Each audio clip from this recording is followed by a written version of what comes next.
Mr. Duterte, hindi ako natatakot sa'yo.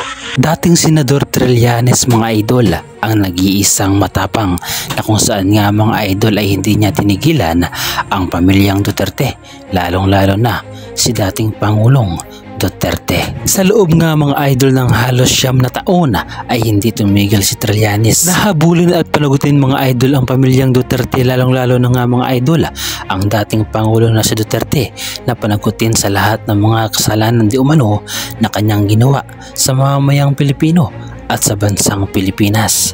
At dahil nga mga idol sa ginawa nito ni Trillanes ay marami ang sa kanya ay nagalit, marami ang sa kanya ay nang batikos at marami ang gusto siyang alam nyo na. Subalit ang inaakala nga mga idol ng pamilyang Duterte na mahinang klase itong si Trillanes ay doon sila nagkakamali mga idol, dahil si Trillanes lang pala ang nag-iisang tao na makapagbabagsak sa pamilyang Duterte. Sa hinahaba-haba ng panahon mga idol, kung tutuusin ay dapat sumuko na itong si Trillanes, dahil nung nakaupo nga mga idol si dating Pangulong Duterte ay nasa kanya ang kapangyarihan at kaya niyang gawin ang gusto niyang nais gawin kay Trillanes. Subalit dahil nga mga idol sa aking tapang ni Trillanes ay kahit na ginigipit na siya ay hindi pa rin siya sumuko upang panagutin ang pamilyang Duterte, lalong-lalo na nga si Duterte. Todo mo na. Do your worst. Do your worst kasi hahabulin at hahabulin din kita. And I will not destroy you by fabricated information, but I will destroy you with the truth. Sa mga katagang ito nga mga idol ni Trillanes ay pinatanayan lamang niya mga idol na mayroon siyang isang salita at mayroon siyang pangako na kaya niyang tuparin. Kaya naman sa lahat mga idol ng pagsisikap ni Trillanes sa tagal-tagal ng panahon na kanyang paghahabol sa mga Duterte ay dito nga niya mga idol napatunayan na ang lahat ng kanyang mga inaako sa mga idol, lalong-lalo na kay Duterte, ay mayroong basihan, dahil nga mga idol naganap na at nangyari na ang pagkahuli at pagkadakip kay Duterte at dinala nga mga idol sa dahig sa Netherlands. Todo mo na. Do your worst. Do your worst kasi hahabulin at hahabulin din kita. And I will not destroy you by fabricated information, but I will destroy you with the truth.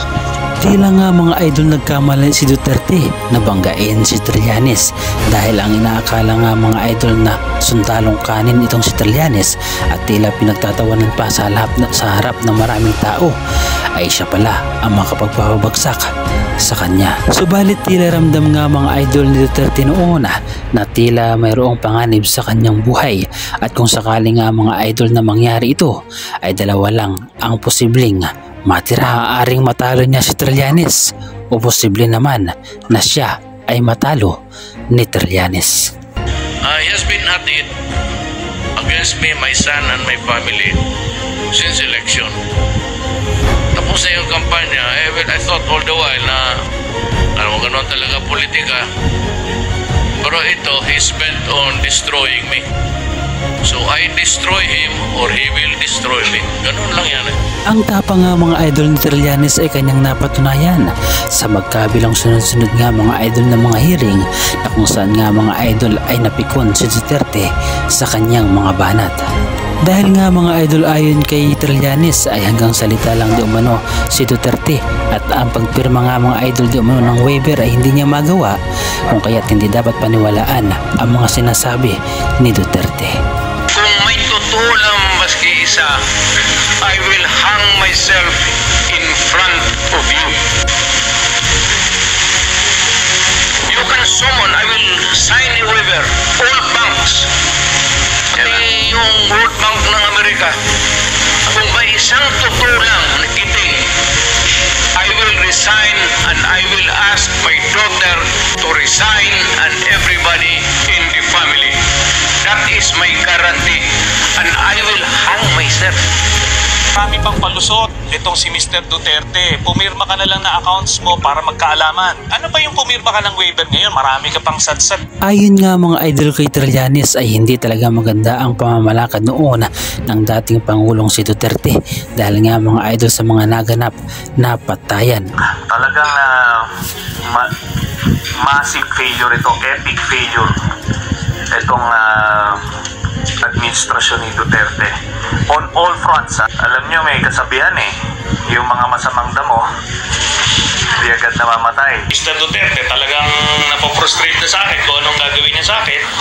Samantala nga mga idol ay nakasuhan din pala dati noon ni dating Pangulong si Duterte, si Trillanes, na kung saan nga mga idol ay napakaraming di umano itong tagong yaman at maraming account hindi lamang sa Pilipinas kundi sa maging sa ibang bansa. I'm coming up with the Trillanes' bank deposits all over. So I am giving you in a few days the number of deposits that he has with his with Chinese joint account. It's all over. Hong Kong, Australia, America. Subalit ang lahat ng ito mga idol ay sinagot mismo ni Trillanes at handa niyang pirmahan nga mga idol ang lahat ng mga sinasabi ni Duterte. Subalit matapos nga mga idol na ipakita ni Trillanes ang kanyang mga ebidensya ay muli niyang hinamon nga mga idol si Duterte na siya naman daw di umano ang sumunod. Matapang ka o hindi ka corrupt, pumirma ka ng waiver kagaya ng ginawa ko ngayon. Pumirma ka, address sa AMLAC, address sa Ombudsman. Kung talagang hindi ka kurakot, pero alam ko na hindi mo yan gagawin dahil duwag ka sa katotohanan. At alam ko na kurakot ka. Tell him, go somewhere else and fly a kite. In the same manner that if you want to get evidence, do not get it from my mouth. You must be stupid even if it is true or false. Marami pang palusot itong si Mr. Duterte. Pumirma ka na lang na accounts mo para magkaalaman. Kitang-kita na kung sino sa amin yung may tama sa utak. At I will let the people be the judge. Gaano man mga idol katagal ang hinintay ni Trillanes o ni dating Senador Trillanes na makamit nga mga idol ang hustisya ng mga nabiktima nga mga idol ng war on drugs at tila nga mga idol sa mga nangyayari ngayon ay damay na ang buong pamilya ni Duterte. At ngayon nga mga idol na tuluyan ng wala sa ating bansang Pilipinas si Duterte, paano na kaya nga mga idol ang pagtakbo niya bilang mayor sa Davao? Mayroon pa kayang pag-asa mga idol na muling makabalik ang dating Pangulo sa ating bansa? Kung kayo ang tatanungin mga idol, ano ang masasabi ninyo mga idol sa determinasyon ni dating Senador Antonio Trillanes? Naniniwala ba kayo mga idol na ang lahat ng mga akusasyon ni Trillanes laban kay dating Pangulong Duterte ay mayroong katotohanan? O mas naniniwala kayo mga idol kay Duterte na sinabi niya noon na masamang tao di umano nga mga idol si Trillanes at pinag-iingat niya mga idol ang sambayanang Pilipino dahil nga mga idol itong si Trillanes di umano ay masamang tao? Be careful of Trillanes. Be careful of Trillanes. Ang bantay kayo. He will sell you to the devil. Pag yan, opo, patay. Ako, sabi ko sa mga Pilipino, pagpapatayan ang naging opisyal nito.